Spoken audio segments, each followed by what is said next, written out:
Well, ladies and gentlemen, it looks like there are some critics that are having problems with all the Pittsburgh area vape shops opening. Oh no, that's terrible. I mean, it's pretty sad that that's all they got to talk about. But today, uh, boys and girls, gather around and listen to a story of Karens and Gavins that are having problems with all the vape shops / smoke shops that are opening up in Pittsburgh. Not really a wild one, but informative. And it goes to show you what people are really thinking about when it comes to all these shops opening up. So this is how you get the general public turned on you because there's too many of you. So today, CBS Pittsburgh putting it out. What's behind the sudden rise in Pittsburgh area vape shops? Critics say it's time to rein them in. Smoke and vape shops are springing up in business districts in the Pittsburgh area. Municipalities have no power to limit their growth and complain that they're cheapening the shopping districts and posing a danger to young people. Well, I mean, as long as the people that are coming in are of age, what's the difference in them and everybody else? I mean, I would say that McDonald's is posing a threat as long, as far as that goes, and I would also say that Dunkin' Donuts and all kinds of places that are producing way too many sugar and calories that are turning us all into fat people pose the same type. The past few years have seen an explosion of smoke and vape shops popping up in empty storefronts, selling all sorts of untested, unregulated products. Kratom, Delta 8, THCA.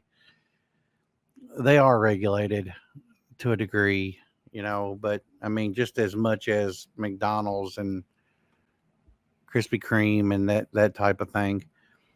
There's no regulation, Democratic State Rep Emily Kincaid said. There's really no oversight.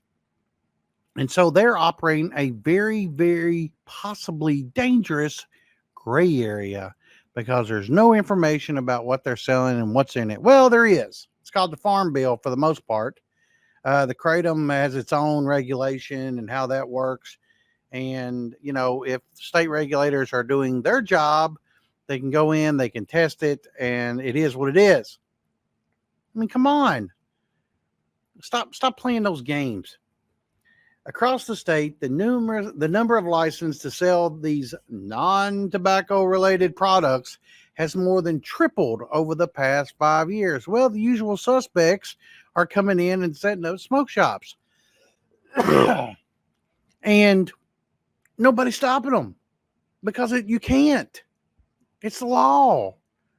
They was setting up clothing shops and they was having different clothing brands, but now Amazon has made it so easy to buy clothing and Shein has made it so easy to buy clothing. Nobody's buying clothing in stores. It is what it is. In Allegheny County, there are more than 1,200 licenses, and municipalities cannot limit the number of shops within their borders. 1,200 license.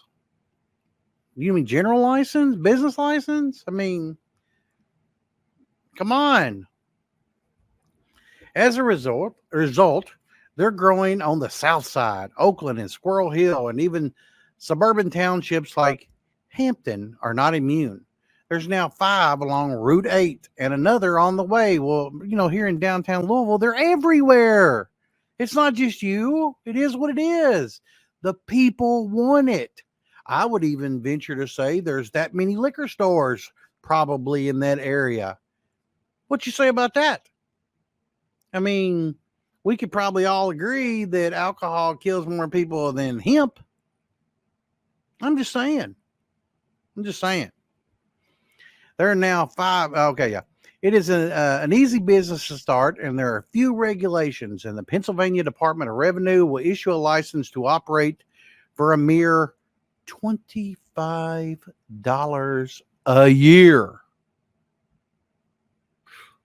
Put me in, coach. Let me get 5 of them.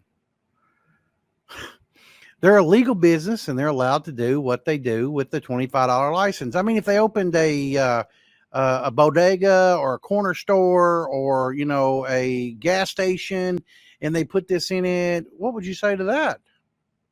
Would that be okay? Because that's where a lot of it's done, whether you know that or not. And I mean, are you inspecting them? Are you testing them? Are you going in and making sure they're following the regulations that you have set up? If they're not, now you can shut them down. At least we can here in Louisville. And Louisville's kind of backwater here in Kentucky. Come on. Community advocates, here we go, say that they cheapen the shopping districts. And what they're selling has become a flashpoint of controversy. Listen to these words, flashpoint. Kratom and CBD have both detractors and supporters, but some shops now offer a product called, the evil THCA. Oh, yeah. Which is cannabis that won't get you high in its raw form, but will if it's heated, smoked, or vaped. Well, that's just your opinion, man. I mean, no, that part's true. Stores like Keystone Vapors even advertise themselves as THCA dispensary. See, man,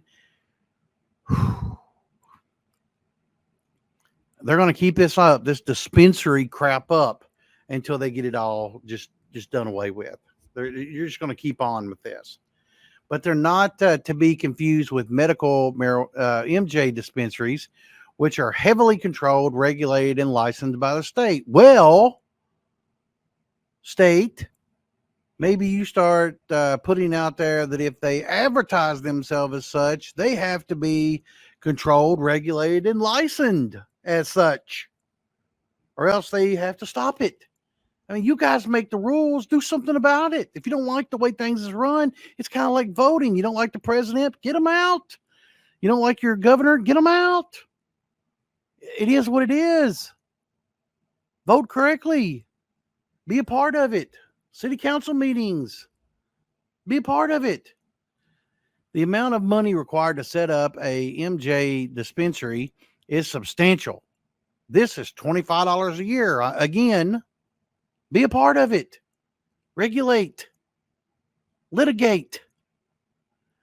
But right now, there are a few laws governing these operations, and so far, the efforts of law enforcement to crack down on the smoke shops have fallen short. Whose fault's that?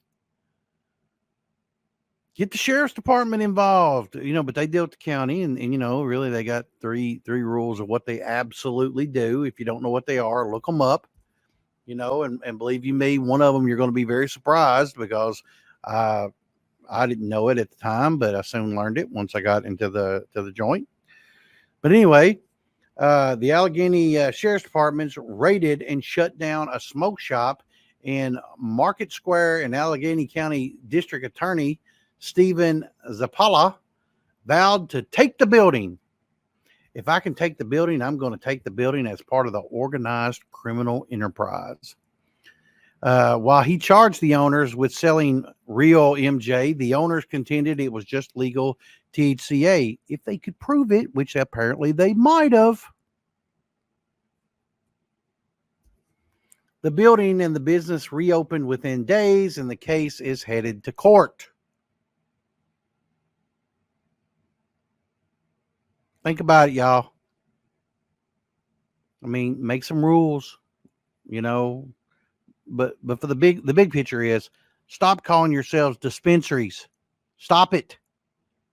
You're making it hard on everybody selling it, and you're really kind of confusing the general public.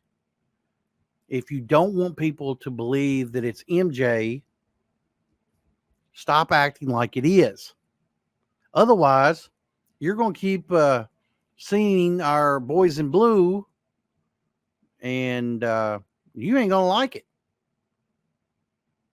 Trust me, I know. And Pittsburgh, if you got a problem with how you're regulating these businesses, do something about it. Be a part of city council meetings. Be a part of public works meetings. Figure it out. Talk to somebody. Regulate. Litigate. Rejuvenate. I don't know, man. I could probably go on with that line forever. But anyway, think about it. But more importantly, smoke shop owners, vape owners, stop using the word dispensary. You ain't gonna do anything but cause us trouble, which you are. A lot of trouble, and yourselves.